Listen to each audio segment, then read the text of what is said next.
আসসালামু আলাইকুম আঙ্কেল। আমি আপনার কাছে আসছি তো কিছু কথা জিজ্ঞেস করার জন্য, কিছু প্রশ্ন জিজ্ঞেস করার জন্য। তো কিছু প্রশ্ন জিজ্ঞেস করব, এমন এমন প্রশ্ন যেগুলো আমারও জানা নাই, এমনকি আমাদের দর্শক ভাইরাও জানে না, তারা শিখতে চায় আপনার কাছ থেকে। যে যদি আজকে আমাদের রাসূল সাল্লাল্লাহু আলাইহি সাল্লামের জন্মদিন। তো এই জন্য মানে আজকে আমার এটাই প্রশ্ন যে মুসলমান ভাইদের জন্মদিন পালন করা কি জায়েজ আছে কি নাই? আলহামদুলিল্লাহ, খুব সুন্দর প্রশ্ন।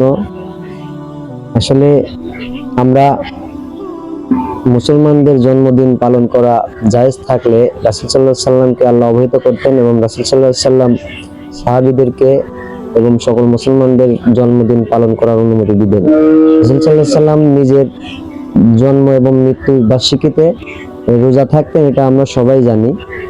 এবং এই সম্পর্কে বিজ্ঞ আলেম ওলামাদের কাছ থেকে আমাদের ভালোভাবে জানতে হবে।